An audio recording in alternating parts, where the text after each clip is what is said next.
कविता कशी लिहावी किंवा गझल कशी लिहावी हे शिकवणारी जगात एकही शाळा नाही. वृत्तबद्ध कविता शिकायला किंवा गझल शिकायला वयाचं कोणतंही बंधन नाही. आम्ही लहानपणापासून ज्या कविता ऐकल्या त्या सगळ्या लईमधल्या कविता होत्या. उदाहरण घ्यायचं झालं तर श्रावण मासी हर्ष मानसी हिरवळ दाटे चोहीकडे क्षणात फिरते सरसर शिरवे क्षणात फिरून येऊन. ही सुंदर कविता ही लईमध्ये आहे. ही हरिभगिनी या वृत्तामध्ये आहे. जो कविता लईमध्ये छान लिहितो की जो वृत्तामध्ये छान लिहितो त्याचे मुक्त छंद सुद्धा छान लईत येतात. मुक्तछंद कविता हा आपला मराठी कवितेतला नाही, हा पाश्चात्य प्रकार आहे. आपल्याला जे ज्ञान मिळालं हे लईपासूनच मिळालं, म्हणून हा आपला काव्य आपला भारतीय प्रकार आहे किंवा मराठीचा जो प्रकार आहे हा लयबद्ध कवितेचा प्रकार आहे. कविता कशी असावी बरोबर आणि कविता कशी नसावी. 4 ओळींचं तुमचं जर कडवं असेल म्हणजे यमक साधक तुम्ही 4 ओळींचं एक कडवं लिहिलं तर 5 ते 7 कडव्यांपर्यंत तुमची कविता आदर्श कविता संबंधी जाते. आणि कशी नसावी. तुम्ही मुक्तछंद लिहित असाल तर मग मुक्तछंदच लिहा. लईमध्ये लिहित असाल तर ती लईमध्ये लिहा. वृत्तबद्ध कविता एखाद्या वेळेस लोकांना माहित नसेल पण गझल सगळ्यांना माहिती आहे. गझलला एक वाह म्हणतात ती नशा आहे. हा म्हणजे त्या 2 ओळी ऐकल्यानंतर तुमच्या मनामध्ये काहीतरी वाह चमकून जातो. तो विचार ती वाहाची नशा आहे आणि त्यामुळे साध्या कविता ऐकण्यापेक्षा गझल ऐकण्याकडे विशेषतः तरुण पिढीचा ओढा खूप आहे. वृत्तबद्ध ते गझल ही जर्नी कशी असते. तुम्हाला वृत्तबद्ध कविता लिहायची असेल, पुढे जाऊन गझल हा प्रकार लिहायचा असेल तर त्याचं तंत्र हे तुम्हाला कुठच्या तरी गुरुकडून, कुठच्या तरी मार्गदर्शकाकडून किंवा अशा एखाद्या पुस्तकामधून तुम्हाला शिकावंच लागेल. जसं मी छंदोरचनामधून शिकलो.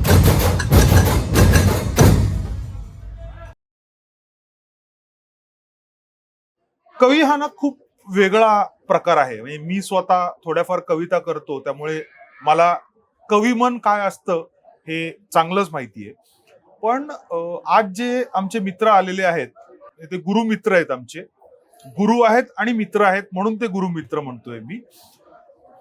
ते फक्त कविता करत नाहीत तर ते त्याच्या थोडं पुढे गेलेले आहेत आणि वृत्तबद्ध कविता ही काय असते आणि ती कशी असते, ती कशी करायची हे ते स्वतः शिकवतात. आज कवी विजय जोशी आपल्या स्टुडिओमध्ये आलेले आहेत आणि आपण त्यांच्या बरोबर वृत्तबद्ध कविता आणि गझल, तंत्र आणि मंत्र या विषयावरती मस्तपैकी गप्पा मारणार आहोत. जोशी साहेब नमस्कार. नमस्कार. जोशी साहेब, आपण आपल्या पॉडकास्टची सुरुवात ना एका प्रश्नाने करतो म्हणजे करतोच. बोला. मूड कसा आहे. मूड खूप सुंदर आहे. बर. तुमचा मूड बघून माझी ऊर्जा वाढली. थँक्यू. आणि हा सगळा माहोल, तुमची टीम खूप सुंदर काम करते. ह्याचं कौतुक आहे. मराठी मूड हा प्लॅटफॉर्मच यासाठी उभा केलेला आहे की मराठीमध्ये जगाला कळावं की मराठी भाषा काय आहे. वेगवेगळ्या विषयांवरची माहिती याच्यामध्ये येत असते, या चॅनलवरती येत असते. आणि आपले 2 पॉडकास्ट असतात, एक पुस्तक आणि बरंच काही आणि एक संवाद नावाचा पॉडकास्ट असतो. तर थोड्या गप्पांना सुरुवात करूया. कविता मला माहिती आहे. म्हणजे मी कविता करतो ही मुक्त छंदातली कविता करतो. त्याला यमक नाही, काय नाही, काय नाही. माझी आई म्हणते ही कविता नाहीच आहे म्हणून. खरंय. मला विचाराल तर ती कविता आहे. माझ्या आईला विचाराल तर ती कविता नाहीये. मग माझी आई कुठेतरी वृत्तबद्ध कविता म्हणजे कविता असं म्हणतीये का हो. सांगतो. खूप छान प्रश्न आहे हा. प्रश्न सगळ्यांच्याच मनात असतो खरं म्हणजे. अगोदर मी तुझं यासाठी कौतुक करतो की तुला गझलच्या वाहाची नशा होती म्हणून तुला गझल शिकायची आहे. तो खूप सुंदर कवितेचा प्रकार आहे. पण त्यासाठी आधी वृत्तबद्ध कविता शिकावी लागते कारण गझल ही वृत्तामध्येच असते. म्हणून वृत्तबद्ध कविता आधी यावी लागते. तू त्यासाठी प्रामाणिक प्रयत्न केलेस पण तुझ्याकडे वेळ नसेल कदाचित तेवढा, त्यामुळे कदाचित ते प्रयत्न अपुरे राहिले असतील. पण ह्याचा अर्थ असा नाही की तू कधी वृत्तबद्ध शिकणार नाहीस. बरोबर. तू कधी गझल शिकणार नाहीस असा मुळीच अर्थ नाही. कारण वृत्तबद्ध कविता शिकायला किंवा गझल शिकायला वयाचं कोणतंही बंधन नाही. अगदी खरं. आज माझ्याकडे असे माझे विद्यार्थी आहेत की जे वयाच्या 70 नंतर वृत्तबद्ध शिकले आणि गेल्या 4-5 वर्षामध्ये सुंदर गझल लिहित आहेत. त्यामुळे मला खात्री आहे एक ना एक दिवस तू वृत्तबद्ध कविता शिकशील आणि छानपैकी गझलही शिकशील आणि तेव्हा आपण पुन्हा पॉडकास्ट मध्ये इथेच बसू. Thank you so much. तुझा प्रश्न दुसरा जो महत्वाचा प्रश्न विचारलास की तू मुक्त छंदात कविता लिहितोस तर ती कविता आहे का, तर येस, ती नक्की कविता आहे. तुझ्या आईला जे वाटतंय कारण तिने लहानपणापासून किंवा आम्ही लहानपणापासून ज्या कविता ऐकल्या त्या सगळ्या लईमधल्या कविता होत्या. बरोबर. उदाहरण घ्यायचं झालं तर श्रावण मासी हर्ष मानसी हिरवळ दाटे चोहीकडे क्षणात फिरते सरसर शिरवे क्षणात फिरून येऊन. ही सुंदर कविता ही लईमध्ये आहे, ती बरोबर. हरिभगिनी या वृत्तामध्ये आहे. आपल्याला ते वृत्त माहित नसतं, काही गरज नाही वृत्त माहित असण्याची. बर. कोणतीही लय कोणतीही चाल हे म्हणजे वृत्त. त्यामुळे म्हणजे कुठच्याही कुठलंही गाणं हे लईमध्ये आहे, म्हणजे कुठल्या कुठल्या तरी वृत्तामध्ये आहे, फक्त आपल्याला ती लय त्या वृत्ताचं नाव माहिती नाही. बरोबर. आणि वृत्ताची ओळख म्हणून वेगवेगळी नावं दिलीत. विजय, सुनील, महेश, आनंद ही वृत्तांना ओळख म्हणून नावं दिलेली आहेत. वेगवेगळ्या लयीतल्या ह्या कविता. इतकेच मला जाताना सरणावर कळले होते, मरणाने केली सुटका जगण्याने छळले होते. सुरेश बरोबर. एवढी सुंदर लयीतल्या ह्या ज्या कविता आहेत ना, त्या मागच्या पिढीने त्या लयीमध्ये अभ्यासक्रमाने त्या लयीतल्याच कविता होत्या. त्यामुळे आम्हाला या सगळ्यांना जाऊन वाटतं की मुक्त छंदातली कविता नव्हेच, ही लयीतली ह्याच कविता. म्हणजे त्यांच्या मनामध्ये हे घोळलं गेलेलं आहे की लयीमधलीच कविता असते, मुक्त छंदात कविता नसते. जो कविता लयीमध्ये छान लिहितो, की जो वृत्तामध्ये छान लिहितो, त्याचे मुक्त छंद सुद्धा छान लयीत येतात. कारण मुक्त छंदालाही एक अंतर्गत छान लय असते आणि वाचकाला ती सतत कविता वाचत असताना जाणवत राहिली पाहिजे, नाही तर ते ललितपद्य आणि गद्य वाटेल. बरोबर. हा फरक आहे. म्हणून ते तुझ्या दृष्टीने ती कविता आहे आणि 100% करेक्ट आहे. पण तुझ्या आईला ती कविता वाटत नाही, कारण तुझ्या आईने ऐकलेल्या कविता ह्या सगळ्या वृत्तबद्ध कविता होत्या आणि तिच्यावर सगळे झालेले संस्कार हे लयीतल्या कवितेचे होते. म्हणून तिच्या आणि तुझ्या दृष्टिकोनातला हा फरक आहे, एवढाच फरक. पण दोन्ही कविता आहेत तुम्ही म्हणताय, म्हणजे दोघांमधला फरक काय आहे? सांगतो. फरक या दृष्टीने आहे की मुक्तछंद कविता हा आपला मराठी कवितेतला नाही, हा पाश्चात्य प्रकार आहे. अगदी खरं आहे. आपली कविता मूळ कविता ही लयमधली. मग तू ओवी घे, अभंग घे, लावणी घे, भारुड घे, काहीही घे, किंवा ह्या वृत्तबद्ध कविता घे, अगदी बहिणाबाईंपासून तर अगदी आजपर्यंत सगळ्यांच्या ज्या लयबद्ध कविता त्या सगळ्या घे. हा आपला मुख्य कविता प्रकार की ज्याला लय आहे. म्हणजे तू जात्यावरची जर ओळी घेतलीस, ओवी घेतलीस, तर बाई ती ओवी जेव्हा दळताना म्हणते तेव्हा तिला एक त्या दळणाची लय येते. त्याच्यामुळे काय होतं, तिचा श्रम परिहार होतो, तिला ती शक्ती आहे ती नाहीशी होते आणि त्या गाण्याच्या जात्याच्या लयी बरोबर ती ओवी म्हणते. जात्यावरच्या ओव्या ज्या आहेत ह्या श्रमपरिहारकारक आहेत. जशी शेतात काम करताना कट्ट्यावरती गप्पा मारताना चार मित्र कसे आले, ज्या तशा तिला ज्या लयीत मध्ये सुचल्या तशी ती म्हणत गेली. बहिणाबाई अशिक्षित होती, मी त्याच्यावरती येणारच होतो. पण मन वढायासारखं शेतामध्ये राबताना ती जेव्हा कविता म्हणते, तिला काहीही माहिती नव्हतं, पण तिला लयीचं ज्ञान होतं, तिचा अनुभव गाठीशी होता, त्या बाबतीत आयुष्याचा अनुभव तिच्याकडे होता आणि अभ्यास होता. त्यामुळे ती या सगळ्या अशिक्षित असतानाही कविता लिहू शकली. आणि ह्या सगळ्या लयीतल्या कविता होत्या. आपल्याला जे ज्ञान मिळालं हे लयीपासूनच मिळालं. म्हणून हा आपला काव्य, आपला भारतीय प्रकार आहे किंवा मराठीचा जो प्रकार आहे हा लयबद्ध कवितेचा प्रकार आहे. त्यानंतर कवी अनिल असतील किंवा फमू शिंदे असतील, ह्या लोकांनी पाश्चात्य प्रकार जेव्हा ते परदेशात शिकायला गेले, वेगवेगळे साहित्य वाचायला लागले, तेव्हा त्यांना परदेशातला जो मुक्तछंदातला प्रकार आहे तोही इथे आवडू लागला. मुक्तछंदाचं एक वैशिष्ट्य काय आहे, चिंतनात्मक गुढगर्भित जेव्हा काही सांगायचं असतं तेव्हा मुक्तछंद हा प्रकार लिहायला सगळ्यात सोपा आणि साधा आहे, समजायलाही सोपा आहे. जे तुम्ही लयीमध्ये मांडू शकत नाही, जिथे त्या मर्यादा येतात तिथे मुक्तछंदाचा साधारणतः वापर केला जातो. त्यामुळे मुक्तछंद हा प्रकार चांगला आहे, फक्त तो पाश्चात्य प्रकार आहे. पण त्यामध्येही आत्ताची पिढी जास्ती लिहितानाही आढळते. पण ही काळजी घ्यावी लागते की ते गद्य सदृश होणार नाही. हे मुक्तछंद लिहिताना ही काळजी घ्यावी लागते. ही सिल्वर लाईनिंग कोण ठरवतं याचा वाचकाला माहित पडतं किंवा लिहिणाऱ्याला माहित पडतं की ते गद्य सदृश होत आहे की माझी कविता आहे. कारण ती अंतर्गत लय तिथे जाणवतच राहायला पाहिजे. म्हणजे एक पॅराग्राफ संपला तुमचा की त्याला गुंफत दुसरी ओळ आला पाहिजे, दुसरा पॅराग्राफ आला पाहिजे आणि अशा क्रमवार ती लय. म्हणजे थोडक्यात सांगायचं तर कुठची ओळ क्रियापदाने संपली नाही पाहिजे.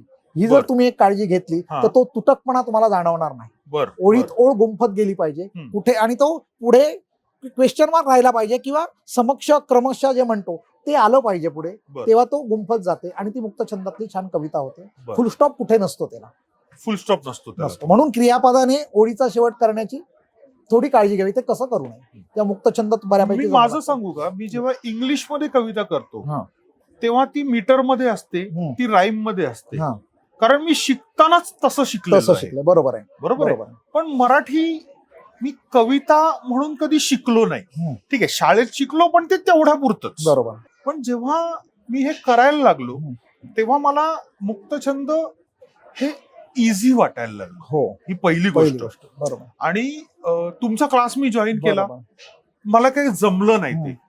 त्याचं खरं कारण मी सांगतो तुम्हाला, म्हणजे आपला हा विषय कधी झाला नाही, पण कुठेतरी ती लय, ते मीटर, तो छंद बरोबर.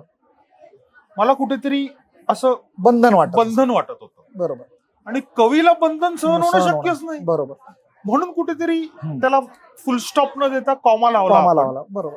आणि होऊ शकतो, ज्याला मुक्तछंदात लिहायची सवय आहे त्याला ते मुक्तछंद लिहिणं आवडू शकतो, त्याच्यातच लिहू शकतो. असं नेसेसरी नाही आहे की तुम्ही मुक्तछंद सोडून वृत्तबद्ध लिहायलाच पाहिजे, असं काही नाही. पण एखाद्या चांगल्या कवीला कवितेच्या सगळ्या प्रकारांमध्ये लिहिता आलं पाहिजे आणि कवितेचे सगळे विषय हाताळता आले पाहिजे. बरोबर. हे माझं प्रामाणिक मत आहे बरं. आणि तशा दृष्टीने माझा प्रयत्न असतो. बर. हे किती प्रकारचे छंद असतात आणि एका सामान्य वाचकाला हे कसं कळणार की हा कुठला छंद आहे? म्हणजे मला तर छंदांची नावं पण माहित नाहीत. बरोबर. पण जरा तुम्ही आम्हाला नावं सांगा, Yes. त्याचे प्रकार सांगा, त्याचे उदाहरणासकट जर तुम्ही सांगितलं तर आम्हाला जास्ती आवडेल. सांगतो. 2-3 गोष्टी आहेत. छंद ही वास्ट संज्ञा आहे, म्हणजे व्यापक संज्ञा आहे. त्याच्यामध्ये मग अक्षरछंदातल्या कविता येतात, त्याच्यामध्ये मात्रावृत्तातल्या कविता येतात, त्याच्यामध्ये अक्षर गणवृत्तातल्या कविता येतात आणि मग मुक्त छंद पण त्याच्यामध्ये येतो, गझल हा प्रकार पण येतो. त्या दृष्टीने छंद ही व्यापक संज्ञा आहे. मग जेव्हा मात्रा, एखाद्या अक्षराचा उच्चार करण्यासाठी लागणारा कालावधी म्हणजे मात्रा, बरं, अशी जर व्याख्या आपण केली तर एखाद्या त्याच्यामध्ये प्रमाण 1 आणि 2 असं जर मोजलं तर ते एखाद्या उच्चारण्यासाठी लागणारी मात्रा 1 असू शकेल किंवा 2 असू शकेल. हे प्रमाण जर आपण मानलं तर त्याप्रमाणे मात्रा विभाग करून मात्रांची विभागणी मात्रावृत्त तयार होतं. बरं. आणि अक्षरामध्ये लगावली असते. ल म्हणजे लघु, गा म्हणजे गुरु. मग लघु गुरुच्या जे आपण प्रकार पाडतो किंवा खंड पाडतो त्या ते लगावली म्हणतो त्याला आपण. लगाच्या स्वरूपात असतं. म्हणजे मंजुघोषा वृत्त घेतलं तुम्ही, गाल गा गा गाल गा गा गाल गा गा. गा म्हणजे गुरु अक्षर, ल म्हणजे लघु अक्षर. मग गाल गा गा, गुरु लघु, गुरु गुरु असे 3 प्रकार केले की ते मंजुघोषा वृत्त. तसं समजायला एकदम सोपं आहे, काही हरकत नाही. मेन म्हणजे मुख्य तुम्हाला लय सांभाळत लिहिलं की वृत्तात कविता बसते. मग तुम्हाला एकदा प्रकार म्हटलं की मग मात्रा विभाग करून जर कसले, म्हणजे उदाहरणार्थ 8 मात्रांचे जर विभाग असले तर त्याला पद्मावर्तनी वृत्त म्हणतो आपण. पद्मावर्तनी याच्यासाठी नाव का दिलं की पद्म म्हणजे कमळ, कमळाला 8 पाकळ्या असतात. म्हणजे जेव्हा 8 तुम्ही विभाग करता तेव्हा ती पद्मावर्तनी जातीचे वृत्त होता. मग 8 3 विभाग करून केलं तर ते अनलज्वाला वृत्त झालं. 8 तुम्ही 4 विभाग एकत्र केले तर ते वनहरिणी वृत्त झालं. 8 मात्रांचे 3 विभाग करून 2 मात्रांचा विभाग एक पुढे वाढवला तर लवंगलता वृत्त झालं. असे वेगवेगळे मात्रांचे गट केले. खूप अवघड वाटतंय. अजिबात अवघड नाही. मी पण हे वृत्तबद्ध कविता, ऍक्च्युली मी साध्या कविता तुमच्यासारखे लिहितो, फक्त यमक साधक 4 हे लिहित होतो बरीच वर्ष. तसं लिहिलं म्हणजे कॉलेज जीवनापासून मी लिहित होतो. पण माझं त्याने समाधान होत नव्हतं, कारण मी पाठ्यशाळेमध्ये एवढ्या लईतल्या छान छान कविता ऐकल्या होत्या, त्यामुळे माझं समाधान होत नव्हतं. मग पुढे काय? मग माझ्या लक्षात आलं की कविता जर तुम्हाला चांगल्या प्रकारे पोचवायची असेल तर तुम्हाला लईतली कविता लिहायला पाहिजे, म्हणजे वृत्तबद्ध कविता लिहिता आली पाहिजे. मग मी अशा शोधामध्ये होतो की हे मला कुठे मिळेल. मग छंदो रचना हा माधव जुलियन म्हणजे माधव पटवर्धनांचा जो 700 आशयमानाचा ग्रंथ आहे. आता तो नुसता ग्रंथ एवढा बघितल्यानंतर तर माणूस घाबरून जाईल. त्याच्यामध्ये पूर्ण माहिती आहे ह्या विषयाची. पण तिकडे जायलाच माणूस एवढं पुस्तक म्हटल्यावर घाबरून जाईल. मग अशी छोटी छोटी पुस्तकं आहेत, नेटवरून माहिती काढली. वानस हिरदेसाई आपल्या कल्याण मधले आहे, त्यांच्याकडून बरीच माहिती मला मिळाली, नेटवरून माहिती मिळाली. त्यानंतर मोर वाळंबेंचा सुगम मराठी लेखन कोश आहे, त्याच्यामधून बरीच माहिती मिळाली. आणि असं करत मी 4 ते 5 वर्ष धडपडत हे वृत्तबद्ध कवितेचं तंत्र शिकण्याचा प्रयत्न करत होतो. मला वाटलं हे बऱ्यापैकी मला जमतंय. कारण थोडंसं जर तुम्हाला नईचं किंवा मिठाचं ज्ञान असेल ना तर हे पटकन तुम्हाला समजतं. थोडंसं तंत्र समजून घेण्याची आवश्यकता आहे. तर मला समजल्यानंतर मी त्यातला आनंद घेऊ लागलो लिहून. मी लईतल्या कविता लिहू लागलो, मला आनंद मिळत गेला. मी हळूहळू त्याच्या पुढे जाऊन गझल प्रकार शिकलो, त्याच्यातून मला आनंद मिळू लागला. मग मला साध्या कविता लिहाव्याशाच वाटेनाशा झाल्या, कारण ह्याच्यामध्ये जास्त आनंद मिळाला. म्हणजे मी लिहितो म्हणून मला आनंद मिळाला आणि वाचकांनाही आनंद मिळू लागला. पण म्हटलं मग हे इतरांना द्यायचं असेल तर काय करायचं, कारण मी 4-5 वर्ष खडतर केली, प्रत्येक जण अगदी खरंय. मग माझे साहित्यिक मित्र होते सिंधुदुर्ग जिल्ह्यातले मधुसूदन नानिवडेकर, आता ते वारले. तर ते माझे जवळचे मित्र, मग त्यांना हे माहिती होतं हा माझा प्रवास. मग मी माझ्या हळूहळू कार्यशाळा सुरू केल्या होत्या. माझा एक ओंजळीतील शब्दफुले नावाचा समूह आहे, तिथे मी त्या कवींसाठी एक सुरुवातीला वृत्तबद्ध कवितेची कार्यशाळा घेतली. म्हणजे ट्रेनिंग ट्रेनिंग चालू केलं की जे मला माहिती आहे ते मी सांगतोय. हा. त्याच्यात माझा स्वार्थ हा होता की माझाही त्याच्याबरोबर अभ्यास होईल अजून बरोबर जास्त. बरोबर. ते करता करता असं समजायला लागलं की ते छानपैकी डिलिव्हर होत आहे आणि पुढची पिढी म्हणजे ते विद्यार्थी छान लिहू लागतायत. बर. म्हणजे 100 विद्यार्थी असतील तर त्यातले 30-40 विद्यार्थी छान अभ्यासक्रम पूर्ण करून वृत्तबद्ध कविता लिहू लागतायत. बर. हा आनंद मला खूप चांगला म्हणजे ऊर्जा देणारा होता. मग मी कार्यशाळा वाढवत गेलो म्हणजे मी 1 दिवसाची कार्यशाळा नुसती घेत नाही, तर पुढे 3 ते 4 महिने व्हॉट्सअप समोर त्याचा पूर्ण सराव करून घेतो. बरोबर. पूर्ण अभ्यासक्रम घेतो आणि तो पूर्ण अभ्यासक्रम जे मन लावून करतील ना, खात्री असते की ते चांगल्यापैकी वृत्तबद्ध कविता लिहू शकतील. बर. आणि एकदा वृत्तबद्ध कविता लिहिली की गझलचं तंत्र आहे, ती पण कवितेचाच प्रकार आहे. गझल काही वेगळं नाहीये, कवितेचाच प्रकार, फक्त त्याचं तंत्र लिहिण्याचा थोडासा वेगळा आहे. तेही लिहून कविता गझल तुम्ही लिहू म्हणजे शकता. वृत्तबद्ध कवितेपेक्षा थोडं अजून वेगळं आहे हा. का ते? वृत्तबद्धच कविता ती, फक्त त्याचं तंत्र वेगळं आहे. त्याच्यामध्ये एक अलामत असते, रदीप असतो, यमक काफिया असतो, त्याला यमक म्हणतात. हे सगळे असतं. त्यातला मतला असतो, मक्ता असतो, हे शेर असतात. ते तंत्र थोडं वेगळं आहे, एवढंच फक्त ती कविता. पण त्या तंत्रामध्ये लिहिली आणि त्याला एक प्रासादिकपणा आला की ती गझल होते, म्हणजे गझलीत आली. पण मग हे करता करता माझ्या 30-40 कार्यशाळा झाल्यानंतर ते मधुसूदन नानिवडेकर मला म्हणाले की विजय, तू छान केलंयस, हे फक्त कुठेतरी याचं नोटेशन कर, म्हणजे पुस्तक रूपाने जर तू काढलंस तर ते पुढच्या पिढीसाठी खूप लाभदायक ठरेल. बरोबर. आणि त्या दृष्टीने मी हे वृत्तबद्ध कविता, ते गझल, तंत्र आणि मंत्र, हा अभ्यासक्रम जो माझा कार्यशाळेतला होता तो जसजसा सुधारत गेला त्याचं फायनल, त्याला अंतिम स्वरूप दिलं आणि हे पुस्तक मी विद्यार्थ्यांसाठी तयार केलं. बरोबर. ह्याच्यामध्ये कविता म्हणजे काय, कविता कशी असावी, कशी नसावी, त्याची लांबी रुंदी केवढी असावी, कविता लिहिताना काय काळजी घ्यावी, व्याकरण कसं सांभाळावं, ह्या सगळ्या सामान्य साध्या कवींसाठी सूचना आहेतच. त्याचबरोबर वृत्तबद्ध कवितेचं जे तंत्र आहे, म्हणजे मात्रा म्हणजे काय इथपासून, म्हणजे अंगणवाडीतल्या मुलाला आपण जशी मुळाक्षरं शिकवतो तिथपासून कवीला जे काय आवश्यक आहे ते साध्या सोप्या शब्दांमध्ये जेवढं आवश्यक आणि पुरेसं तेवढंच देण्याचा प्रयत्न केलाय. कारण खूप सारं दिलं तर ते वास्ट होईल. बरोबर. तुम्हाला जे आवश्यक आहे नवोदित कवीला, जिथे वृत्तबद्ध कविताला आवड निर्माण होईल, जो शिकू शकेल त्याला आवश्यक तेवढं मी देण्याचा प्रयत्न केलाय. आणि मला सांगायला आनंद वाटतो की हे जेव्हा पुस्तक मी काढतोय, असं फक्त मी फेसबुक आणि व्हॉट्सअपवर टाकलं की ह्याचं पुस्तक येतंय, प्रकाशन पूर्व नोंदणी 750 पुस्तकांची होती. काय बोलता? म्हणजे मलाही कल्पना नव्हती की लागणार एवढी. मी म्हणजे 200-250 पुस्तकं छापणार होतो. मला पहिली परत 1000 पुस्तकांची छापावी लागली. 2 महिन्यात प्रती गेल्या. मला दुसरी परत, मी आवृत्ती 500 पुस्तकांची छापली, ती प्रत संपली. आजच 3ऱ्या आवृत्तीचं 500 पुस्तकांचं प्रकाशन. कॉंग्रॅच्युलेशन. खरंच म्हणजे मलाही अपेक्षित नव्हतं. आणि मी असं म्हणत नाही की मी काही केलं, कोणीतरी हे माझ्याकडून करून घेतलं की नवोदित कवींसाठी धडपडण्याची गरज नाहीये. तुम्हाला एकत्रित, तुम्हाला जे आवश्यक तेवढं साध्या आणि सोप्या शब्दांमध्ये ह्या पुस्तकामध्ये माहिती मिळेल. मग तुमच्या प्रतिभेने तुम्ही अजून ज्ञान, सोशल मीडियावरती बाकीची वरचं ज्ञान देणारी खूप सारखी पुस्तकं आहेत, त्यातून तुम्ही तुमचा अभ्यास करू शकता. पण हे कोणीतरी माझ्याकडून करून घेतलं आणि याचा मला आनंद आणि समाधान आहे. आणि या सृष्टीने माझ्या कार्यशाळा सुरू आहे. आजवर 80च्या आसपास माझ्या वृत्तबद्ध कवितेच्या कार्यशाळा आणि गझलच्या कार्यशाळा झाल्या. आणि पुढच्या पिढीने वृत्तबद्ध कविता लिहावी हा माझा ध्यास आहे. आणि त्या दृष्टीने माझे प्रयत्न सुरू आहेत. पुस्तकाच्या जडणघडणीबद्दल मी चर्चा करतो तुमच्याशी. त्याच्या आधी तुम्ही याच्यात काय काय आहे हे सांगितलं. त्याच्यामध्ये कविता कशी असावी आणि कविता कशी नसावी, आम्हाला जरा हे विस्कटवून सांगा ना, की कविता कशी असावी आणि कविता कशी नसावी. एक म्हणजे कविता, तुम्ही कोणताही आशय घेतला की साधारणतः 4 ओळींचं तुमचं जर कडवं असेल, म्हणजे यमक साधक तुम्ही 4 ओळींचं एक कडवं लिहिलं तर 5 ते 7 कडव्यांपर्यंत तुमची कविता आदर्श कविता समजली जाते. एकदमच 3-4 कडव्यांची कविता असेल आणि आशय जर पोचणार नसेल तर तेवढी कविता असू नये.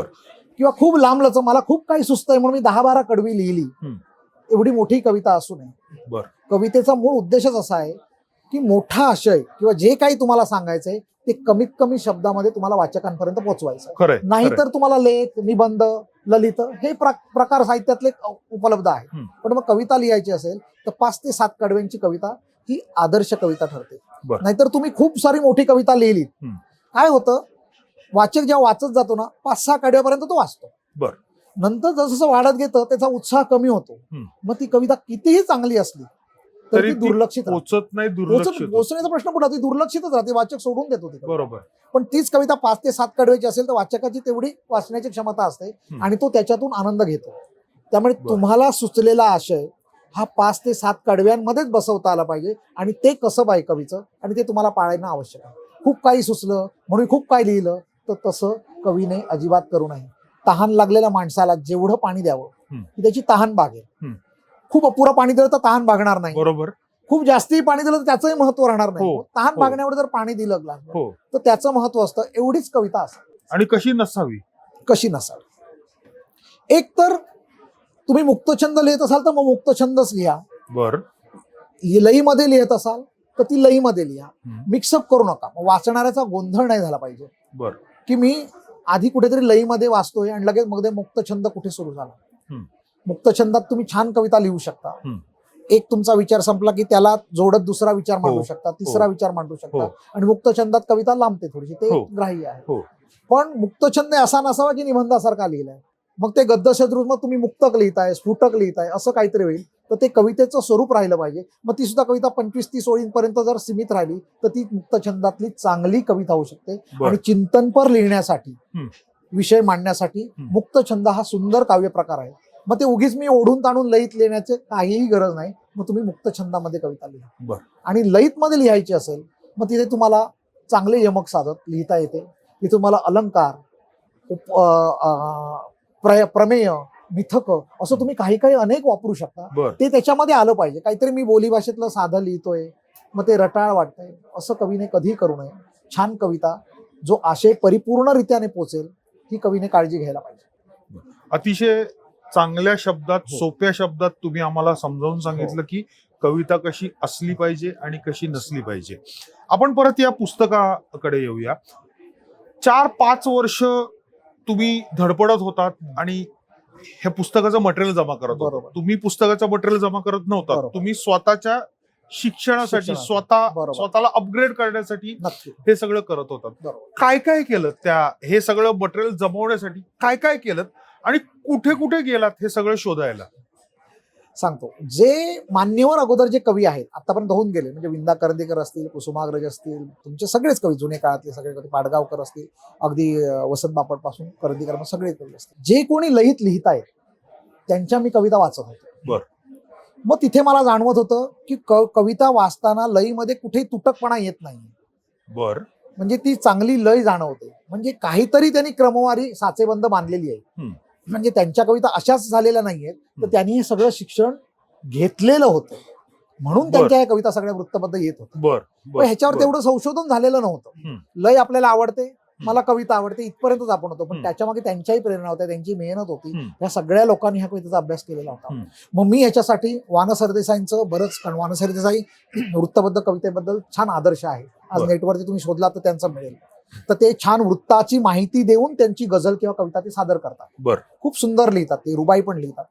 तर त्यांचं मी साहित्य वाचत गेलो. त्यांच्या साहित्यावरून, लईवरून मला थोडंसं वृत्तबद्ध कविता म्हणजे काय ह्याची थोडी थोडी माहिती मिळाली. नंतर मोहरा वाळंब्यांचं सुलभ मराठी लोकनकोश पुस्तक आहे. त्याची मला तर 58-59 आवृत्ती आता मार्केटमध्ये आहे. खूप सुंदर पुस्तक आहे. ते व्याकरणासाठी आहे, पण त्याच्यामध्ये पण त्यांनी वृत्तबद्ध कवितेची अगदी प्राथमिक माहिती त्यांनी दिली. ती खूप उपयुक्त माहिती आहे. ती माहिती मी घेतली. त्याच्यानंतर सुरेश भट, ग्रेस यांच्या कवितांवरून मला बरीच माहिती मिळाली. आणि जिथे जिथे मिळेल, मेन मुख्य जे मला उपयोग आलं ते छंदो रचना, माधव जुलियन यांचं. ती आत्ता मार्केटमध्ये कुठेही पुस्तक उपलब्ध नाहीये. काही ठराविक ग्रंथालयांमध्ये, वाचनांमध्ये पुस्तक आहे आणि पीडीएफ स्वरूपात ते पुस्तक उपलब्ध आहे. तर त्याच्यामध्ये विस्तृत माहिती वृत्तांबद्दल दिलेली आहे आणि त्याच्यामध्ये हजारो वृत्त दिलेली आहे. पण इथे कवी कन्फ्युज होऊ शकतो. मग जी प्रचलित वृत्त आहेत, जी आधीच्या कवींनी जी वारंवार वापरलेली वृत्त आहेत किंवा आत्ताचे कवी जे वारंवार वृत्त वापरतात, ती प्रचलित वृत्तांची मी यादी तयार केली. म्हणजे ती पुढच्या पिढीसाठी पण सोयीस्कर होईल. आधी ती सोपी सोपी प्रचलित जर वृत्त वापरली, मग तुम्ही अवघड वृत्तांसाठी मग प्रयत्न करू शकता. मग त्यासाठी मी मग मात्रा वृत्त म्हणजे काय, मात्रा म्हणजे काय, त्याचा सराव कसा करायचा, मग शब्दाच्या मात्रा कशा मोजायच्या, मग त्याचे धडे घेतले, त्याची उदाहरणं घेतली, त्याचे अभ्यास लिहिले. मग मात्रा म्हणजे काय इथून सुरू केलं. मग अक्षरछंद एक प्रकार आहे, त्याच्यामध्ये मात्रा लघुगुरु काहीही नसतं. बर. सगळ्यात कवितेला सोपा लिहा, म्हणजे तुम्हाला जर मात्रावृत्त लिहायचं नसेल तर सगळ्यात कवीला लिहिण्यासाठी सोपा प्रकार म्हणजे अक्षरछंद. अक्षरछंद. बर. त्याच्यामध्ये ओळीतल्या अक्षरांची संख्या फक्त निश्चित असते. 8 अक्षर. म्हणजे 15 अष्टाक्षरी, 8 अक्षरी घेतली तुम्ही, हा. तर मग अक्षर लघु असू दे, गुरु असू दे, जोडाक्षर असू दे, ते अक्षर एकच. बर. मग ओळीमध्ये 8 अक्षरं घेतली, हा. मग प्रत्येक ओळीमध्ये तुम्ही 8 अक्षरं घ्यायची. 4 ओळींचं कडवं घेतलं, यमक साधत आणि 8 अक्षरांचा नियम पाळला हा. तर ती अष्टाक्षरी कविता होते. बर. आणि त्याच्यात एकच नियम आहे, फक्त प्रत्येक ओळीची सुरुवात ही समसंख्या अक्षरी शब्दाने करायची. म्हणजे 2 अक्षरी शब्द किंवा 4 अक्षरी शब्द अशा शब्दाने केली आणि प्रत्येक अक्षराचा उच्चार तुम्ही दीर्घ केला बर. तर त्या ओळीला छान लय मिळते. बर. बर. हा अक्षरछंदाचा अष्टाक्षरी प्रकार झाला. बर. अभंगाचा प्रकार आहे, मोठा अभंग ज्याला म्हणतो आपण, हा. त्याला 6 6 6 आणि 4.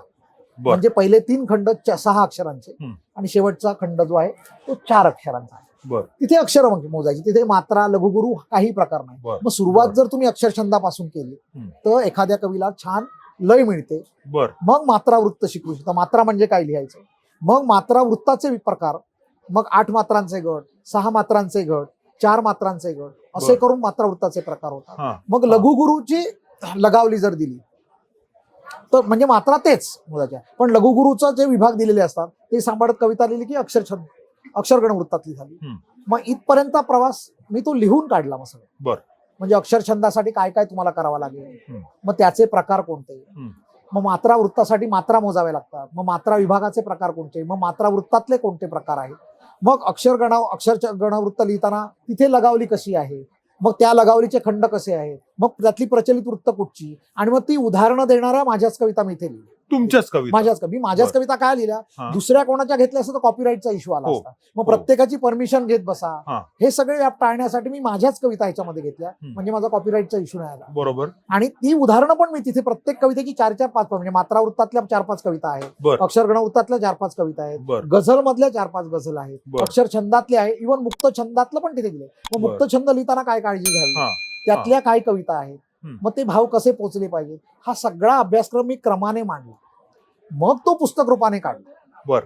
मग पहिल्या आवृत्तीमध्ये जर काही चुका राहिल्या तर दुसऱ्या आवृत्तीमध्ये करेक्ट केला, दुसऱ्या आवृत्तीमधून तिसरी आवृत्ती सुधारित काढली. असा तो अभ्यासक्रम बनत गेला. आणि आत्ताच्या घडीला एक परिपक्व अभ्यासक्रम, जो नवोदित कवीसाठी बेसिक अभ्यासक्रम, ज्याला आपण ग्रॅज्युएशन लेवलचा म्हणतो, तिथपर्यंत तयार आहे. त्याच्या पुढचं मार्केटमध्ये हायर लेवलचं बरंच अवेलेबल आहे, नेटवरती आहे, अनेक पुस्तक आहे त्याच्यावरती, त्याच्यावरून तुम्ही शिकू शकता. पण आत्ताच्या घडीला हे खूप उपयुक्त पुस्तक. आता तुम्ही म्हणाला हजारो छंद आहे, हो, ह्याच्यात किती छंद आपण डिस्कस करतो? ह्याच्यामध्ये कमीत कमी मी तुम्हाला 50 ते 60 वृत्त जी प्रचलित वृत्त आहेत ती दिलेली आहेत, आणि नवोदित कवींसाठी ती भरपूर आहेत. बर.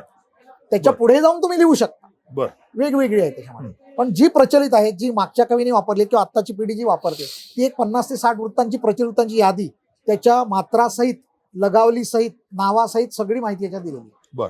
बर. तुम्ही वर्कशॉप्स कंडक्ट करता, ते ऑनलाईन पण असतात आणि ऑफलाईन पण असतात. ऑफलाईनचं मी समजू शकतो की तुम्ही 2 दिवसाची वर्कशॉप घेत असाल, 4 दिवसाचं घेत असाल, पण तुम्ही ऑनलाईन जे वर्कशॉप घेता ते व्हॉट्सअप वरती घेता. हो. हे सुचलं कसं? सांगतो. सुरुवातीला ऑनलाईन घेतच नव्हतो, कारण ती कन्सेप्ट पण डोक्यात नव्हती, कारण ते पटतही नव्हतं की ऑनलाईन हे शिकवू शके आपण. सुरुवातीला मी ऑफलाईनच घेत होतो. पण एखादा रविवार घ्यायचा, सकाळी 5 ते संध्याकाळी, सकाळी 10 ते संध्याकाळी 5 या वेळेत तुम्ही तंत्र शिकवू शकता, किंवा 2 दिवस तंत्र शिकवू शकता. पण काय व्हायचं, 2 दिवसाचं ओव्हरलोड व्हायचं, नंतर ते तिथेच थांबायचं, अभ्यास करत नव्हते. मग माझ्या लक्षात आलं 1-2 दिवसावर थांबून उपयोगाचा नाही, त्याचा सराव झाला पाहिजे. मग त्यांना कुठेतरी एकत्र जमवून त्यांना अभ्यास दिला पाहिजे, तर ते सोडवतील. बरोबर. मग मी नंतरच्या शाळा एक रविवार घ्यायचो किंवा शनिवार रविवार घ्यायचो, सगळं तंत्र फळ्यावर मुलांना शिकवतात तसं लिहून शिकवायचो, सगळं समजून सांगायचो. उपस्थित जी मुलं आहेत हे ऑफलाईन म्हणतात, हे सगळं ऑफलाईन, एखादा रविवार किंवा शनिवार सकाळी 10 ते संध्याकाळी 5 असं 1 दिवस किंवा 2 दिवस सगळं पूर्ण घोटून घ्यायचो त्यांच्याकडे, सगळं लिहून वगैरे सगळे व्यवस्थित, अक्षरछंद, मात्रावृत्त सगळं. मग त्यांचा समूह बनवायचो, जे उपस्थित व्हॉट्सअप समूह, कारण ते वेगवेगळ्या विभागातले असायचे आणि परत परत बोलावणं सोयीचं नव्हतं. बरोबर. तिथे फक्त मी त्यांना सांगायचो, आज तुम्ही ह्या वृत्तात लिहा किंवा हा मात्रांचा सराव करा. मग त्यांना 2 दिवस द्यायचो, मग माहिती ह्या तुम्ही अक्षरगण वृत्तात लिहा किंवा ह्या तुम्ही गझलवर लिहा, असं दिल्यानंतर त्यांना एक अभ्यास मिळायचा. मग ते माझ्याकडे पाठवायचे, मग मी त्यांना तपासून द्यायचो. हे ऑनलाईन सुरू झालं हळूहळू. ओके. ते करत असताना मग माझ्या लक्षात आलं आपण एक दिवस बोलावतोय, पण डोंबिवलीत घेतल्यानंतर डोंबिवलीची लोक येतील, फार फार तर कल्याण मुंबईची येतील, बरोबर. लांबची मुलं कशी येतील, हो. मग त्यांच्यापर्यंत कसं पोहोचवायचं. बरं, प्रत्येक संस्था त्यांच्या तिथे कार्यशाळा ठेवेलच असं नाही ना. खरंय. जिथे ठेवतात तिथे मी जातो, कारण ऑफलाईन आणि ऑनलाईनचा मी फरक पण तुला नंतर सांगतो. बरं. पण मग सगळ्या वेगवेगळ्या विभागातले जर लोक यायचे असतील तर मग ऑनलाईन पर्याय मी निवडला, की जे आपण 1 दिवसात किंवा 2 दिवसात जे ऑफलाईन शिकवतो ते ऑनलाईन सुद्धा शिकवता येतं. मग त्याच्यासाठी मी वेगळे पाठ बनवले, की ऑनलाईन मध्ये मला त्यांना कसं समजावून सांगता येईल जे ऑफलाईन मध्ये सांगतो. मग ती ऑनलाईन कार्यशाळा सुरू केली. याच्या अर्थ महाराष्ट्रातले बऱ्याच ठिकाणचे लोक यायला लागले.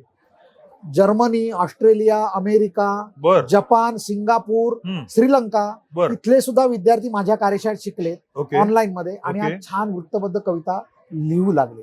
हा ऑनलाईनचा हा फायदा, की वेगवेगळ्या विभागातले जगभरात तुम्ही पोहोचू शकतो. उद्यापासून माझी गझलची कार्यशाळा सुरू होते 3 तारखेपासून, पण मी आता ती पुढच्या आठवड्यात करेन. जानेवारी फेब्रुवारी 2 महिने गझल कार्यशाळा, ती पण ऑनलाईन आहे. विविध विभागातले लोक आहेत त्याच्यामध्ये, पण ती फक्त वृत्तबद्ध कविता ज्यांना येते त्यांच्यासाठीच आहे, कारण गझली वृत्तामध्ये असते.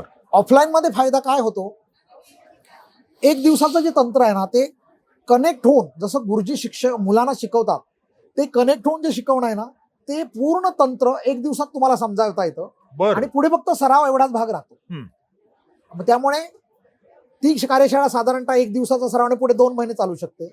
म्हणजे साधारणतः 2 महिन्यात कार्यशाळा होते जर ऑफलाईन तुम्ही घेतली तर. ऑनलाईनला तिथेच तुम्हाला 4 महिने किंवा 5 महिने लागू शकतात, एवढा वेळ लागतो. पण मी ऑनलाईन कार्यशाळा ही आठवड्यातून 2दा घेतो, बुधवार आणि शनिवार रात्री 9:30 ते 11 हा वेळ ठरलेला आहे. आणि ते फक्त टेक्स्ट स्वरूपातच असतं. म्हणजे तुम्ही तुमचा अभ्यासक्रम कधीही करा, कधी उपलब्ध राहा, जेवण झाल्यावर करा, कधीही करा. 2 दिवस तुम्हाला अभ्यासासाठी देतात, त्यामुळे हार्ड आणि फास्ट पण नाहीये. तुमच्या सोयीने तुम्ही अभ्यास करू शकता. पण त्याला खूप प्रतिसाद चांगला मिळाला, म्हणजे लोक वाट बघतात. मग माझ्या वर्षातून 2 वृत्तबद्ध कवितेच्या कार्यशाळा असतात 4-4 महिन्याच्या, आणि 1-2 महिन्याची गझल कार्यशाळा असते. हे कंटिन्युअस चालू असतं आणि त्यामुळे माझा मी ध्यास घेऊनच काम करतो. आमच्या शुभेच्छा आहेत तुमच्या या ध्यासाला.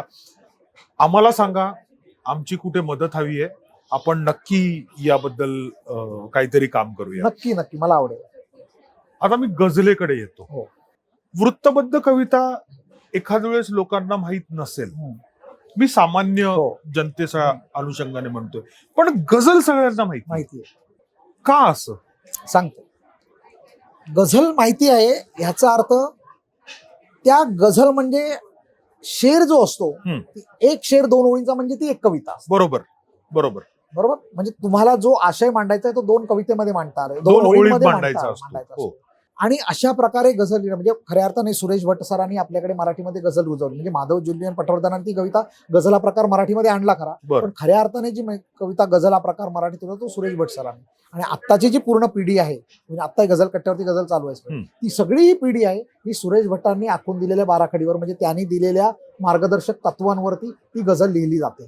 आणि त्या गझलला एक वाह म्हणतात, ती नशा आहे. म्हणजे त्या 2 ओळी ऐकल्यानंतर तुमच्या मनामध्ये काहीतरी वाह चमकून जातं, तो विचार, ती वाहाची नशा आहे.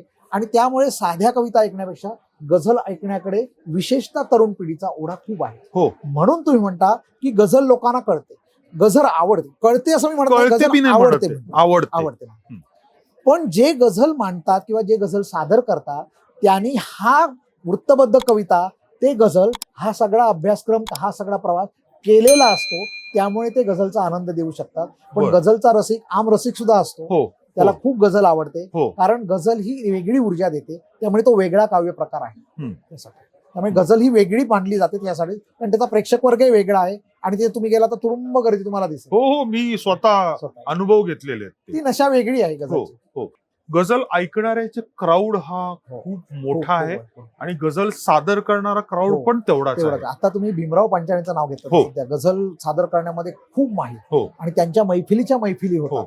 त्यामुळे आणि ती गझल डिलिव्हर करण्याचा जो प्रकार आहे ना, ते तुम्हाला जर चांगलं जमलं, म्हणजे ज्याला जर गळा चांगला असेल, तालासुराचं ज्ञान असेल, तर भीमराव पंचाळेंसारखी व्यक्ती छानपैकी गझल पोहोचवू शकते. आपले नितीन देशमुख आहेत, छान उत्तम गझलकार आहेत, आणि त्यांचा गळा एवढा गोड आहे, तुम्ही त्यांच्या तासनतास गझल ऐका अशा गझल. त्यामुळे ते गझलला एक वेगळं मोजमाप मिळालेलं आहे, मापदंड मिळालाय. आणि गझल हा काव्य प्रकार खूप प्रचलित आणि प्रसिद्ध झालाय त्याच्यामुळे. वृत्तबद्ध ते गझल, हम्म. ही जर्नी कशी असते?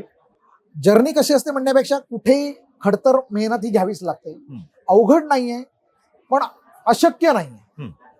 तुम्ही वृत्तबद्ध कविता मात्रा मोजता तुम्हाला आल्या, एकाशा शब्दाच्या मात्रा मोजता आल्या हम्म. की तुम्ही हळूहळू पुढे मात्रा वृत्तांकडे जाता. बर. मग एकदा लयीमध्ये तुम्ही कविता लिहू लागला मात्रा वृत्तांमध्ये की हळूहळू तुम्ही अक्षरगण वृत्तामध्ये जाता. आणि गझल या बहुतांश अक्षरगण वृत्तामध्ये लिहिल्या असतात. बर. मात्रा वृत्तामध्ये तुम्हाला लय सांभाळावी लागते हम्म. पण अक्षरगण वृत्तामध्ये लय सांभाळावी लागत नाही. हम्म. लघु गुरु हे प्रमाण ज्या ओळीचा तुम्ही सांभाळला त्या ओळीला ऑटोमॅटिक लय येते. बर. त्यामुळे बहुतांश गझलकार हे अक्षर गणवृत्तामध्येच लिहितात. आणि सुरेश भटांपासूनचीच म्हणजे त्यांनी सुरुवात केली, त्यांच्या बहुतांश सगळ्या रचना अक्षर गणवृत्तामध्येच होत्या. हम्म. त्यामुळे आत्ताची पिढी असं म्हणतात की अक्षर गणवृत्तामध्येच जास्ती गझल लिहिल्या जाव्यात. हम्म. मात्रा वृत्तामध्ये तेव्हा लिहित नव्हते पण आता मात्रा वृत्तामध्येही गझल स्वीकारली जाते आणि ती चांगली लईमध्ये असेल तर ती छान गझल होते. बर. त्यामुळे गझल बर. लिहिण्यासाठी काही अक्षर गणवृत्तातच लिहावी किंवा मात्रा वृत्तात लिहावी असं काही बंधन नाही. कोणत्याही वृत्तात लिहून चालते आणि ती छान डिलिव्हर होते. पण तुम्हाला हेच तत्व आहे, मात्रा कशा मोजायच्या, मात्रा वृत्तात कविता कशी लिहायची, अक्षर गणवृत्तात कशी लिहायची, हे जेव्हा नीट समजून येईल, हे जेव्हा प्राथमिक होईल तेव्हाच तुम्ही गझल लिहू शकता. अदरवाईज तुम्ही गझल तंत्रात लिहिण्याचा प्रयत्न कराल पण ते व्याकरण दृष्ट्या गझलच्या तंत्रात बसणार नाही. माझं पण तेच झालंय ना, मला वाटते की ती गझल आहे पण टेक्निकली टेक्निकल नाही. मला कारण तुम्हाला माहितीये की ते ऐकून ऐकून नाहीये. गझल आवडायला लागली हा. त्यामुळे त्या ह्याच्यात तुम्ही लिहिण्याचा प्रयत्न करता. हा. पण हा. चांगल्या गझलकाराच्या हातात जेव्हा ती गझल पडेल तेव्हा तो म्हणेल नाही तुम्हाला अभ्यास करावा लागेल. हम्म. तुम्ही गझलचा नीट अभ्यास करा आणि लिहा. हम्म. तोपर्यंत डिलिव्हर करू, नाही तर म्हणतील हा काहीही लिहितो हम्म. असं होईल ते. हम्म. आणि मग तुम्हाला तुमची गझल जर तीच वाटत गेली तर तुम्ही शिकण्याचाही प्रयत्न नाही कधी करता. हम्म. त्यामुळे बेसिक हे आहे की वृत्तबद्ध कविता आधी शिकायची, गझल नंतर शिकायची. कारण गझल ही वृत्तामध्येच असते. जोपर्यंत तुम्हाला वृत्तबद्ध कविता येणार नाही तोपर्यंत तुम्हाला गझल लिहिता येणार नाही. बर. बर. आणि ते गझल मध्ये शायरचं नाव पण शेवटच्या याला त्याला मक्ता म्हणतात. मक्ता म्हणतात ते त्याला. काय होतं पूर्वीच्या काळी प्रिंट लिखात असं काही तेव्हा नव्हते. हा. म्हणजे तुकारामाचे अभंग वगैरे सगळे तुका म्हणे, नामा म्हणे, ते हो. आपलं नाव गुंपत तो मक्त्याचाच हो. प्रकार आहे खरं. हो. हो. तेव्हा जुने शायर शेवटी आपला त्या तंत्रात बसेल, लगावलीमध्ये बसेल अशा ह्याच्यामध्ये आपलं नाव गुंफायचं. बर. मी म्हणे मी लिहिन विजो म्हणे हम्म. किंवा विजो माझं नाव शेवटच्या शेरामध्ये असं लिहिन, हम्म. त्याला मक्त्याचा शेर म्हणतात. हम्म. गझलेमध्ये मक्त्याचा शेर असलाच पाहिजे असं बंधन नाही. बर. पूर्वीच्या काळी करायचे कारण त्यांना गझल कुठेही गेली तरी माहित पडायला लागायचं की ह्या कोणी लिहिली आहे गझलकाराची ती. लिहिली आहे हम्म. म्हणून. आताही तुम्ही लिहू शकता, व्यवस्थित बसत असेल तर तुमचं नाव तुम्ही गुंफू शकता. बरोबर. त्याला फक्त मक्त्याचा शेर म्हणतात आणि जनरली तो मक्त्याचा शेर शेवटचा शेवट शेर असतो. असतो. हो. पण तसं बंधन नाही, तुम्ही कुठेही टाकू शकता. बर. पण बर. इन 90% 95% शेवटचा शेर ठेवतात. त्याला मक्त्याचा शेर म्हणतात. बर. आणि पहिला जो असतो त्याला मतला म्हणतात. कारण मतल्यामध्ये गझलच्या मतला जो पहिला शेर असतो त्याला मतला म्हणतात. कारण मतल्याच्या 2 ओळींमध्ये गझलची जमीन प्रस्थापित होते. बर. जमीन म्हणजे काय तर तुम्ही कोणतं वृत्त वापरणार आहे गझलेमध्ये, मग त्याच्यामध्ये रदीफ आहे की नाही, त्याच्यामध्ये काफिया कोणते वापरणार आहात तुम्ही, मग त्यातली अलामत कोणती असणार आहे, हे तिथे सिद्ध होतं पहिल्या 2 ओळींमध्ये मतल्यामध्ये. बर. तेच नियम तुम्हाला पुढच्या शेरांमध्ये पाळायचे असतं. एवढंच बंधन असतं बर. बर. की मग ती कविता म्हणजे गझल झाली तुमची. बर. गझल म्हणजे खूप काही मोठं, खूप काही अवघड असं नाही. पण हे फक्त झालं तंत्र. एखाद्या गझलेला जेव्हा गझलियत येते म्हणजे तुम्ही मगाशी म्हणाल ते वाह येतं, ती गझलियत, बर. प्रासादिकता म्हणतात त्याला. ती जेव्हा येईल तेव्हा ती तुमची गझल असते. नाहीतर गझल तंत्रात जरी असली तरी ती कविताच राहील. बर. फक्त तुम्हाला वाटेल माझी ती गझल आहे, पण त्या कवितेला गझलियत असली पाहिजे, वाहाची नशा असली पाहिजे, उच्चतम त्याला हे असलं पाहिजे, काय म्हणतात गझलियत असेल तरच ती गझल होईल. नाहीतर तो गझल तंत्राचा कविता प्रकार. बर. जोशी साहेब, खूप छान सोप्या पद्धतीने आम्हाला सगळं शिकवलं. माझा ध्यासच आहे तो. मला तुला आभार मानावे लागतील कारण तू बोलता करतोयस मला. नाही, माझे आभार नाही. आभार मानायचे तर मराठी बुडचे मानले पाहिजेत. कारण असा एक प्लॅटफॉर्म मराठी बुडनी तयार केला ज्याच्यामध्ये तुम्ही आणि मी एकत्र बसून वेगवेगळ्या विषयांवरती गप्पा मारू शकतो. शेवटाकडे येतोय आपण. नवीन काय शिस्त आहे सध्या? कुठेही म्हणायचंय, आजूबाजूला काय शिस्त आहे नाही म्हणायचंय? नाही नाही, तुमच्याकडे काय शिस्त आहे? माझं कसं आहे, वृत्तबद्ध कविता तर माझं चालूच आहे आणि ते शेवटपर्यंत चालू राहणार. कारण पुढच्या पिढीने वृत्तबद्ध कविता लिहावी हा माझा ध्यास आहे आणि तो घेऊन मी चालतोय. मग माझ्यावर त्याच्यासाठी टीका टिप्पणी पण होते. अशी कविता किंवा गझल वृत्तबद्ध शिकवून येते का, कविता शिकवता येते का, मग मी कोणाच्या टीकेला उत्तर देत बसत नाही. कारण हा प्रूफ आहे पुढ्यामध्ये. कारण कविता कशी लिहावी किंवा गझल कशी लिहावी हे शिकवणारी जगात एकही शाळा नाही. पण तुम्हाला वृत्तबद्ध कविता लिहायची असेल, पुढे जाऊन गझल हा प्रकार लिहायचा असेल, तर त्याचं तंत्र हे तुम्हाला कुठच्या तरी गुरुकडून, कुठच्या तरी मार्गदर्शकाकडून किंवा अशा एखाद्या पुस्तकामधून तुम्हाला शिकावंच लागेल. जसं मी छंदोरचनामधून शिकलो बरं. किंवा वाना सरदेसाईंच्या साहित्यावरून शिकलो, तसं तुम्हाला कुठेतरी हे लागतं. ते तंत्र आल्याशिवाय तुम्ही वृत्तबद्ध कविता लिहिणार नाही, ते तंत्र आल्याशिवाय तुम्ही गझल लिहिता नाही. त्यामुळे ह्याची अत्यंत आवश्यकता आहे. त्यामुळे टीका करणारे तुम्हाला खूप भेटतील, पण समीर तुझ्यासारखे ऊर्जा देणारे खूप भेटतात. आणि त्यामुळे माझा हा प्रवास, माझा उद्देश चांगला आहे, तिकडे जाण्याचा मार्ग चांगला आहे. त्यामुळे तुम्हाला यश हे नक्की मिळतं. आणि आम्हाला आमच्याही तुम्हाला शुभेच्छाच आहेत. हो, हो. आणि कधीही आमची मदत लागली तर सांगा. नक्की. Marathi mood will be by your side. Yes, yes, नक्की नक्की. मी जर तुम्हाला विचारलं की मला गझल शिकायची आहे, मला वृत्तबद्ध कविता शिकायची आहे, पण ती मला वाचायची पण आहे, तर अशी कुठली 5 नावं तुम्ही मला सांगाल जी कंटेम्पररी आहेत, आत्ताच्या जमान्यातली आहेत बरोबर. आणि मागच्या पिढीची आहेत मागच्या किंवा त्याच्या मागच्या पिढीची आहेत? ओके, खूप चांगला प्रश्न आहे. कारण हा बऱ्याच जणांना प्रश्न पडतो की मी वृत्तबद्ध कवितेचा अभ्यास करेन, व्याकरणाचा अभ्यास करेन, पण मागच्या पिढीत किंवा आत्ताच्या पिढीमध्ये मी कोणाला वाचू जेणेकरून माझ्या या अभ्यासासाठी मदत होऊ शकेल. तशी बरीच नावं सांगता येतील की जे वृत्तबद्ध कवितेसाठी, गझलसाठी जर आपण विचार केला तर सगळ्यात अग्रक्रमाने नाव जे घ्यावं लागेल ते सुरेश भट यांचं. बरोबर. त्यांचं झंझावात आहे, त्यांचं एल्गार पुस्तक आहे, तर त्यांची सगळीच पुस्तकं घ्या. वृत्तबद्ध कवितेसाठी आणि गझलसाठी तुमचा अभ्यास व्हायचा असेल तर पहिलं नाव म्हणजे गझलकार सुरेश भट यांचं आहे. दुसरं नाव तुम्हाला घेता येईल कवी ग्रेस. ह्यांचं बोलण्यात सुद्धा लय होती. त्यांच्या कवितामध्ये प्रचंड प्रकारची लय, थोड्या तुम्हाला दुर्बोध कविता वाटू शकतील त्या, पण त्यांच्या कवितांना प्रचंड लय आहे. त्यामुळे त्यांच्याही तुम्ही कविता वाचल्या पाहिजेत. आत्ताच्या तुम्ही पुढच्या पिढीमध्ये जाल तर अनेक लयबद्ध लिहिणार आहेत. सदानंद डबीर सर आहेत गझलकार, त्यांच्या ज्यांना अभ्यास करायचा आहे त्यांना त्यांच्या गझल रचना तुम्ही अवश्य वाचा, हे नाव शिकेल. आता पुढच्या पिढीमध्ये घेतले तुम्ही जनार्दन म्हात्रे आहे ठाण्याचे, त्यानंतर वैभव कुलकर्णी आहेत पंढरपूरचे, हे गझल अभ्यासक आहेत. यांच्या रचना तुम्ही ऐका. आपले डोंबिवलीचे गोविंद नाईक आहेत, उत्तम गझलकार आहेत. प्रशांत वैद्य आहेत कल्याणचे, त्यांच्या गझल उत्तम असतात. ह्या सगळ्यांना जर तुम्ही वाचलात म्हणजे जुने आणि आत्ताच्या पिढीचे, तर तुमचा गझलचा किंवा कवितेचा अभ्यास खूप चांगल्या प्रकारे होईल, याबद्दल मी तुम्हाला खात्री देऊ शकतो. बरं. आणि एक तुमची कविता किंवा गझल होऊन जाऊ दे. गझल असेल तर आम्हाला जास्ती आवडेल ती. मी एक गझल सादर करतो. आता ही गझल मुसलसलवर आहे. आता थोडक्यात फक्त फरक सांगतो. कवितेमध्ये आपण एकच आशय मांडतो, पण गझलमध्ये प्रत्येक शेरमध्ये तुम्ही स्वतंत्र विषय मांडू शकता. प्रत्येक शेर ही वेगळी कविता असते, वेगळ्या विषयावरची कविता. ते गझलमध्ये स्वातंत्र्य असतं, मग त्याला गैर मुसलसल गझल म्हणतात. आणि एखाद्या गझल रचनेमध्ये एकाच आशयावरचे जर वेगळे शेर असतील पण ते स्वतंत्र कविता लागते त्याला. म्हणजे कुठच्याही 2 ओळी वाचल्या मधल्याच काढून तर ती स्वतंत्र कविता वाटली पाहिजे, अर्थपूर्ण लागला पाहिजे. आणि पण सगळे शेर एकाच विषयाचे असतील तर त्याला मुसलसल गझल म्हणतात. तर माझी आता गझल सादर करतोय ती आई या विषयावरती आहे, आणि ती सगळे शेर एकाच विषयावरती असल्यामुळे त्याला आपण मुसलसल गझल म्हणतो. सुरुवातीच्या 2 ओळी या मतला आहेत, आपण बघूया. संसाराच्या जात्यामध्ये फिरते आई, संसाराच्या जात्यामध्ये फिरते आई, नसते जेव्हा सोबत तेव्हा कळते आई. संसाराच्या जात्यामध्ये फिरते आई, नसते जेव्हा सोबत तेव्हा कळते आई.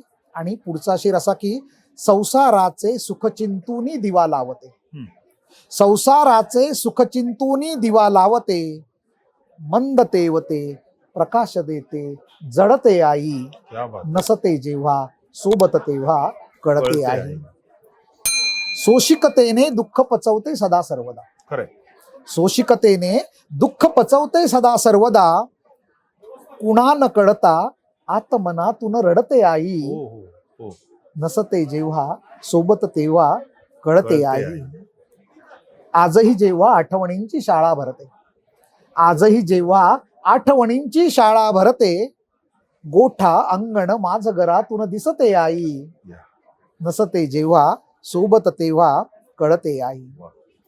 मी न बोलता दुःख मनाचे अचूक हेरते, मी न बोलता दुःख मनाचे अचूक हेरते, हेही जातील दिवस आजचे म्हणते आई, नसते जेव्हा सोबत तेव्हा कळते आई. जेव्हा असतो घरापासून दूर एकटा, जेव्हा असतो घरापासून दूर एकटा, असतो पैसा सर्व सुखे पण नसते आई, नसते जेव्हा सोबत तेव्हा कळते आई. आणि शेवटचा शेर, ठाव मनाचा तिच्या लागणे कोडे असते. खरंय. ठाव मनाचा तिच्या लागणे कोडे असते, जेव्हा आई होते मी उलगडते आई. वा वा वा. संसाराच्या जात्यामध्ये फिरते आई, नसते जेव्हा सोबत तेव्हा कळते आई, नसते जेव्हा सोबत तेव्हा कळते आई. Fantastic sir, fantastic. म्हणजे असं सगळं असं उलगडत होतं. म्हणजे माझी आई काय काय काय करते करू? हे मला सगळं दिसत मग होतं. कवीची तीच जबाबदारी आहे ना, की मी लिहितो ते वैश्विक झालं पाहिजे. बरोबर म्हणजे माझ्या आईबद्दल मी लिहितो ते तुझ्या आईबद्दल तुला वाटलं पाहिजे, वाचकाला त्याच्या आईबद्दल वाटलं पाहिजे. बरोबर. तेव्हा ती बरोबर. खऱ्या अर्थाने त्याच्या हृदयापर्यंत वाचकाच्या खरंय पोचते. खरंय खरंय. सर मराठी गझल ऐकली, हो. पण वेळ कमी आहे. हो. माझ्याकडे वेळ कमी आहे, तुमच्याकडे वेळ कमी आहे. मला हिंदी गझल पण ऐकायची आहे तुमची, पण आज नाही. आपण परत कधीतरी नक्की, मस्तपैकी नक्की. गप्पा मारायला हो, बसूया. नक्की बसूया. आणि मी तुम्हाला हे इथे बसून सांगतोय हा. की कधी ना कधीतरी मी गझल तुम्हाला ऐकवणार आहे. अरे क्या बात आहे, हे माझ्यासाठी अभिमानाचं असेल. आणि मला मला खात्री आहे, कारण वृत्तबद्ध कविता लिहिला का गझल लिहिला, मी मगाशी बोलतो वयाचं कोणतंही बंधन नाही. आणि तू एक दिवस मला सांगशील ही माझी वृत्तबद्ध कविता सर आणि ही माझी गझल, आणि त्या दिवसाची मी वाट पाहतो. नक्कीच. धन्यवाद. लवकरच तो दिवस येणार आहे. हे मी मराठी मूडतर्फे मला इथे येऊन बोलण्याची आपण जी संधी दिली त्याबद्दल मी मनापासून आभार व्यक्त करतो. कारण हा महत्वाचा विषय आज सगळ्यांपर्यंत पोहोचणार आहे, त्याबद्दल तुझे मनापासून आभार. तुझ्या ह्या सगळ्या टीमचे मनापासून आभार. आणि हा जो उपक्रम आहे खूप स्तुत्य उपक्रम आहे, ह्याच्यातून अनेक लोक, वेगवेगळ्या क्षेत्रातले लोक, त्यांचं ज्ञान तू इतर लोकांपर्यंत पोहोचवतो. बरोबर. त्याबद्दल तुझ्या टीमचं कौतुक आणि मनापासून आभार. Thank you so much. धन्यवाद. Thank you so much. आपल्या पॉडकास्टचा शेवट आहे ना, हं. आपण तोंड गोड करून अरे करतो. वा, क्या बात आहे. आणि साताऱ्यात आहोत हो. तर कंदी पेढ्यांशिवाय तर काही काय पर्यायच पर्याय नाही. बरोबर. आणि कंदी पेढ्यातलं सगळ्यात मोठं नाव जे हा. साताऱ्यात आहे अच्छा. ते म्हणजे मोदी कंदी हो, पेढे. वा. ते आपले पार्टनर्स आहेत. हं. सो आपण आपला पॉडकास्ट तोंड गोड करून थांबवूया. नक्की, अवश्य. पाणी पण आपले ब्रँड पार्टनर आहेत. ऍड प्लस नावाचा अच्छा. ब्रँड आहे. सो ते आपले बेवरेज पार्टनर्स आहेत. अच्छा. आणि आलात, वेळ दिलात त्याबद्दल खूप खूप धन्यवाद. मला बरेच मित्र म्हणत होते तिकडे गेलात की तुम्ही ते मोदी पेढे आणा, कंदी पेढे. म्हणजे हा जो ब्रँड आहे तो सगळ्यांना सुपरिचित आहे तिकडे. मी जाताना कंदी पेढे मोदी ब्रँडचेच घेऊन जाणार आहे. आणि एवढं सुंदर, म्हणजे कवितेची गोड चर्चा झाली, त्याच्यानंतर पेढ्यानेही गोड चर्चा झाली, आणि त्याच्यावर सुंदर पाणी झालं, अजून छान वाटलं. तर आतापर्यंत लोकांना फक्त कविता म्हणजे कविताच वाटत होती. आज कुठेतरी कवितेच्या एक स्टेप पुढे आपण गेलेलो आहोत. मला खात्री आहे की असंच आपण गझलवरती पण इन डिटेल मध्ये बोलणार आहोत. पण आज वेळेच्या बंधनामुळे इथेच थांबतो. जय हिंद, जय महाराष्ट्र.